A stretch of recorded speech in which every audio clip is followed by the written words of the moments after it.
আসসালামু আলাইকুম।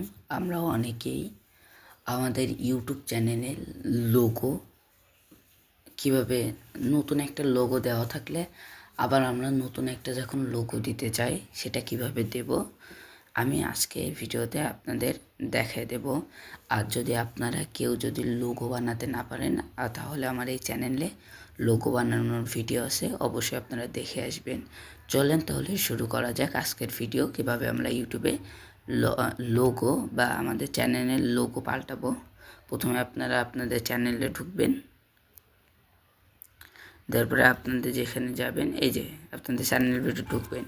ঢোকার পরে এখানে যে একটা কলম মতো চিহ্ন আছে, এরপরে একবার টাচ করে দেবেন। দেওয়ার পরে আপনারা এখানে দেখতে পাচ্ছেন যে এই যে জায়গাটা, এরপরে একবার টাচ করে দেবেন। দেওয়ার পরে সরাসরি আপনাদের গ্যালারিতে নিয়ে আসবে। এখান থেকে আপনার লোগোটা সিলেক্ট করে দেবেন। দেওয়ার পরে নিচে চাপ দেওয়ার পরে দেখবেন যে অটোমেটিকলি আপনার লোগোটা সেট হয়ে যাবে।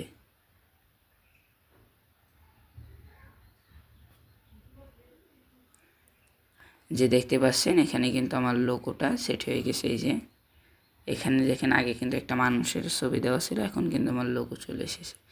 এই যে এখানে কিন্তু দেখতে পাচ্ছেন যে আমাদের একটা লোগোটা যেটা দিছে সেটা কিন্তু চলে এসেছে। ঠিক এই প্রসেসে আপনারা খুব সহজেই কিন্তু লোগো আপনাদের চ্যানেলে দিতে পারেন। আর যদি আপনারা কেউ যদি লোগো বানাতে না পারেন, আমার এই চ্যানেলে লোগো বানানোর ভিডিও থাকবে, আপনারা অবশ্যই দেখে আসবেন। এই ছিল আজকের ভিডিও।